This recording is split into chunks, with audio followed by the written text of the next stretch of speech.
Hi guys, Pam Stellimer here. I'm glad you could join me, and for those of you who didn't manage to make it to the live session, I'm glad you managed to pick up the video after it was finished. Today I want to talk a little bit about another one of my favourite topics.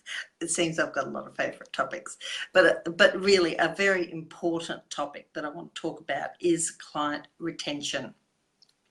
Now, the reason I think this is really important is because when I talk to many salon owners, one of the main questions that they will ask me is, how do I get more new clients in my salon? And I usually ask them, why do you want to get more new clients in your salon? And they'll often say, well, of course, I want to make more money, and I'll make more money if I get more new clients, which is true. It's good to get new clients, don't get me wrong. However, I've worked with many salons and in my coaching, and when I coach a salon, I collect their trading figures each month, and we look at those figures and break down where some of the problems are happening.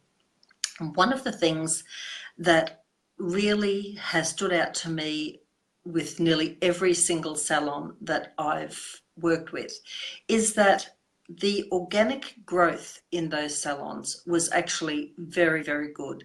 In other words, there were lots of new clients walking through the salon doors each month.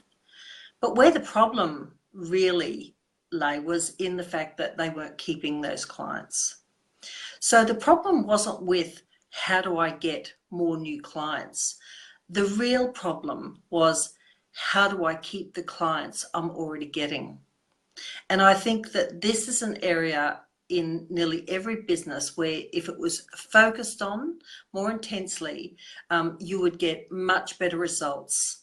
Getting new clients is not a cheap activity. As a matter of fact, it's a very expensive activity because you have to, do a lot of marketing and take a lot of time to get new clients in your door.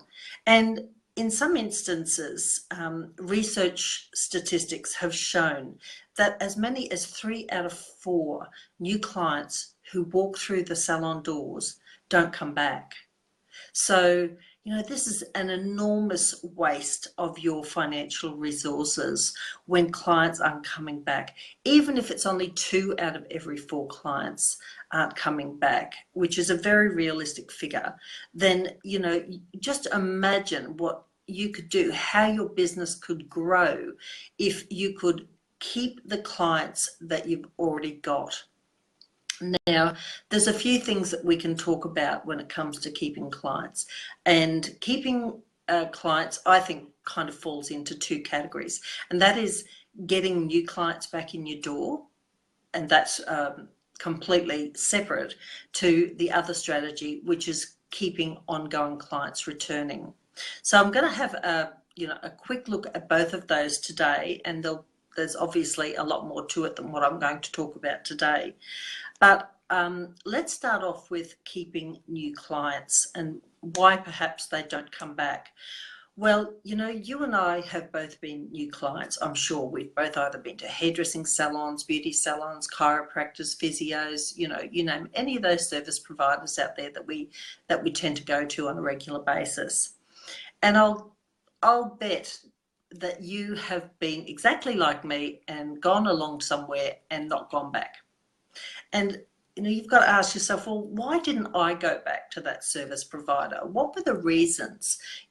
What went wrong that I didn't want to go back? And sometimes it's just that it was a very unfriendly environment. Sometimes it was that you really didn't like the service provider that you were given on that first visit. Sometimes it's because you feel that you didn't get great value for the money that you were asked to pay. There are lots and lots of reasons why we don't go back to a service provider after the first or sometimes second visit. So, you know, those reasons are there, and kind of deep down, if you look into yourself and understand why you don't go back to some service providers, then you'll have a better understanding of why sometimes your clients don't come back either.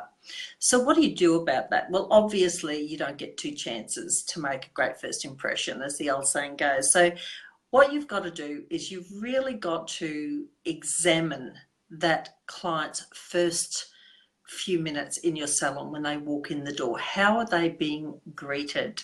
Have you got a process in place?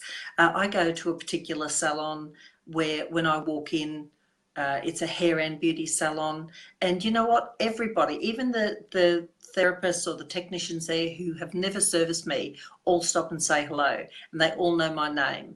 That is really amazing, and it makes me feel so incredibly welcome in that salon, and it's very rare. I haven't been to very many salons where that happens. So, you know, making that client feel really welcome, training your staff on how to welcome a new client into the business is really important. Another thing you can do is actually bring the client in a few minutes early when you know it's her first visit, and instead of interrogating her with the in-depth client consultation shoved into her lap, and then you know, then moving straight into the treatment. Why not set aside a few minutes to walk her through the salon and, you know, introduce her to people and show her the different service areas that you've got in your salon. Explain to her, you know, what your business is all about, how you operate, and what you can provide for her. Make her feel really welcome, just like you would with a visitor to your home.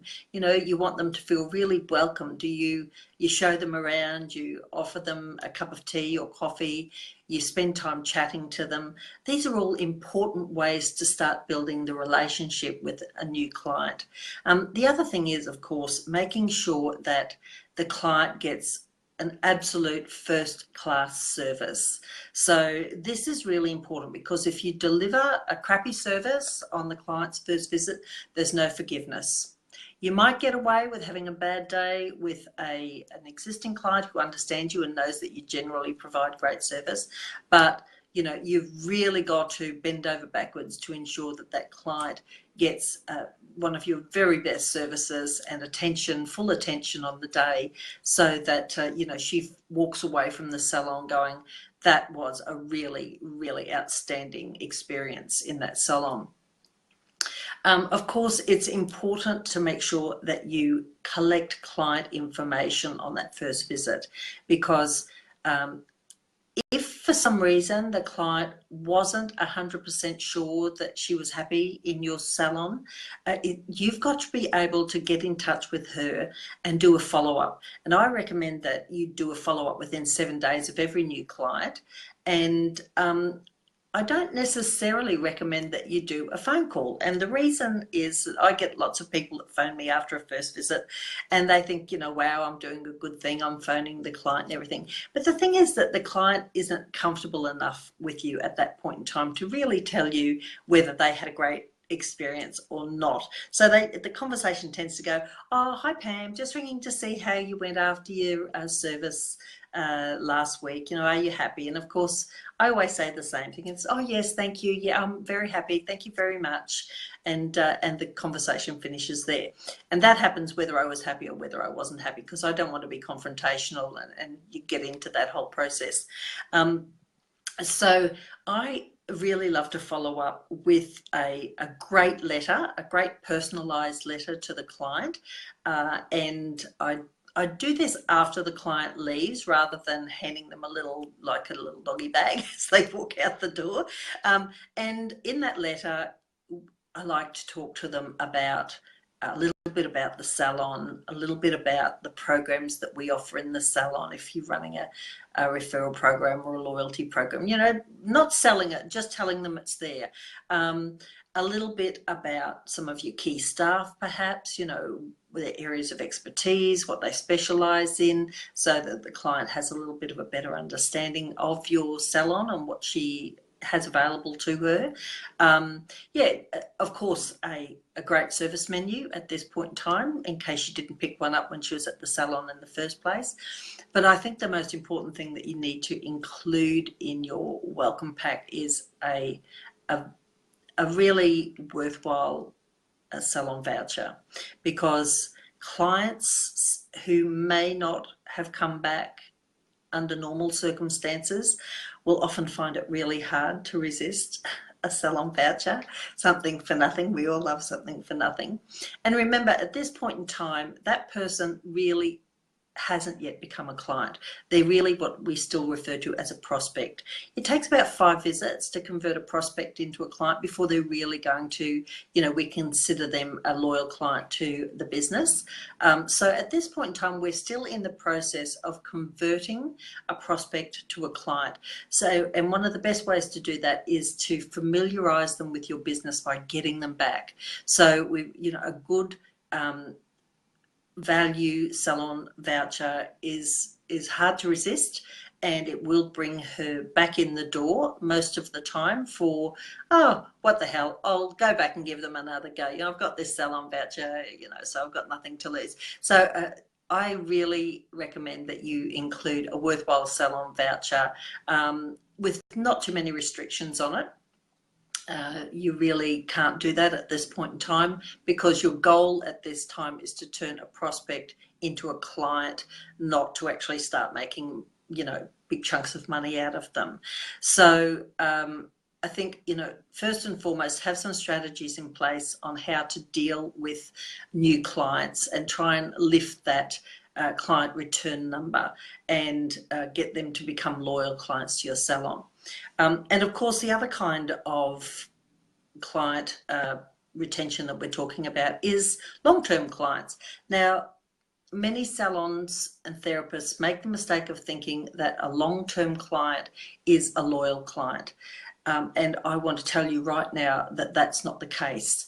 A loyal client can't be counted on anymore. You've got far too much competition out there. Nearly every salon's got half a dozen salons in it. Every suburb's got half a dozen salons in it these days. So, really one step out of place and you can lose that client in a blink. I used to go to a hairdressing salon, and I was a regular. I spent quite a lot of money with them, and then suddenly I realized what was happening was my 45-minute appointment was turning into an hour and a half appointment. And when I started to wonder why, I suddenly realized that I was getting left for longer and longer and longer in between the coming into the salon, the shampooing stage, the hair cutting stage, the finishing off stage. I was getting left for longer and longer periods of time. And the process was that, oh, that's just Pam. She's been coming to us for years. She won't mind waiting a little bit longer while I attend to this other client. Well, let me tell you, I did mind waiting. And I think every client minds when they know that they're being pushed aside and treated as if, they don't matter as much anymore. So client retention has to be focused on at all points of the interaction with your clients, whether they're new clients or whether they're old clients.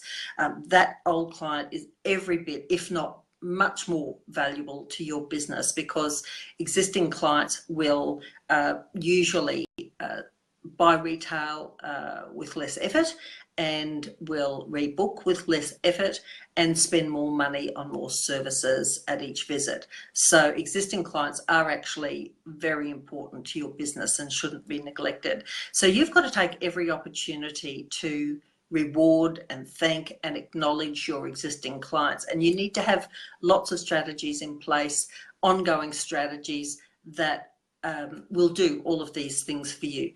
Things like, sending out a salon voucher for a client's birthday.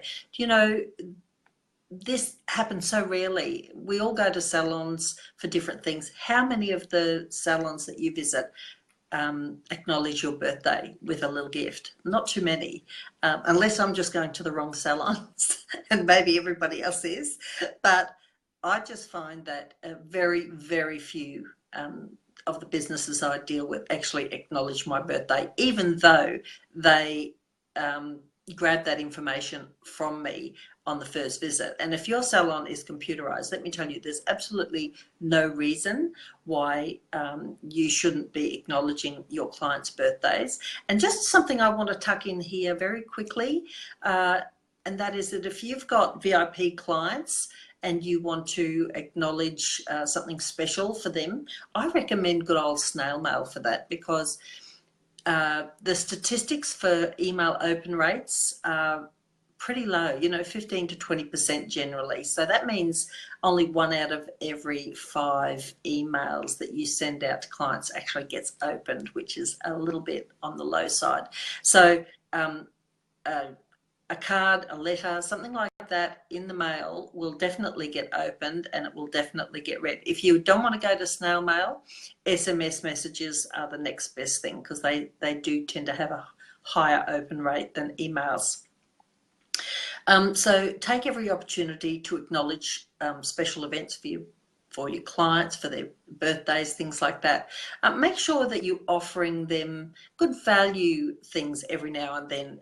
Promotions, if you're doing a monthly newsletter, make sure that there's something special in it for them, so that you're giving them a reason to come back to your business instead of going down to the business on the next block.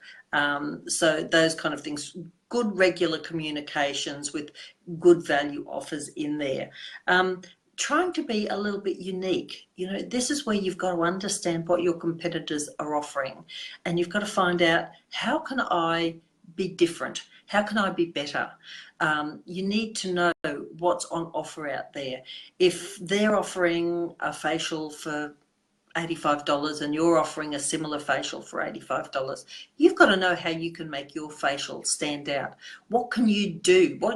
Can you build in as part and parcel of that facial, so that every time that client comes in, she's going to go, oh, this facial's amazing.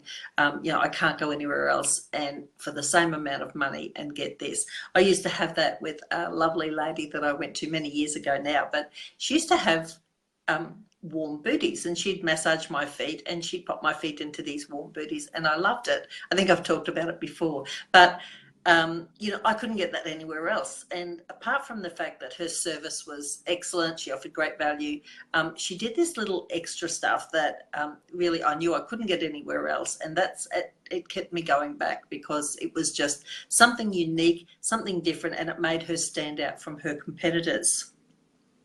So, the other thing that you might consider doing is offering some kind of a loyalty program. I know that they've been around for a long time, and people go, oh, well, loyalty programs, they're a bit old hat. But let me tell you, they still work, and people like to be rewarded for their loyalty. If they didn't work, you wouldn't get things like the frequent flyers that they have, and all of the other loyalty programs that the airlines have, and all of the other Myers and David Jones and all of these companies. They all have loyalty programs, and it's because people actually quite expect today to be rewarded for their loyalty. So if you're not using a loyalty program, consider introducing one into your salon. Think about it really carefully before you do, because once you've introduced it and you've offered a certain level of reward to your clients, you can never give them less. Okay, because that becomes a real negative in their mind. If you were giving them, say, 1 free service for every 10 purchase, and then you suddenly drop it down and give them 1 free service for every 20 purchased or something like that, you're going to have a bunch of pissed off clients, because you've taken something away from them, and people don't like that, and they'll often leave for the simple reason that they don't like that. So client loyalty, keeping clients returning, is really important.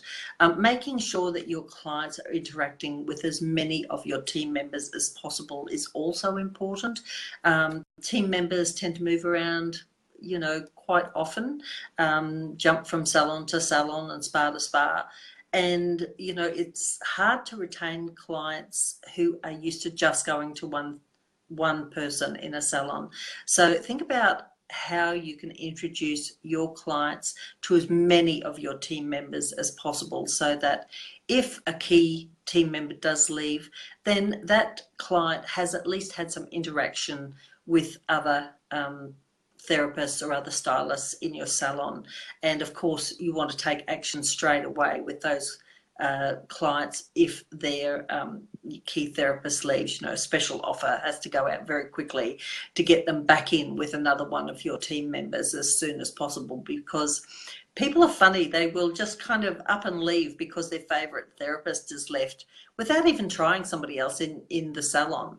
Don't ask me why. They're quite happy to go and try somebody else in another salon, but trying somebody else in your salon, it just doesn't seem to happen. So think about doing those things. Think about making sure your clients are, you know, trying out services with other team members, maybe through some of your promotional efforts.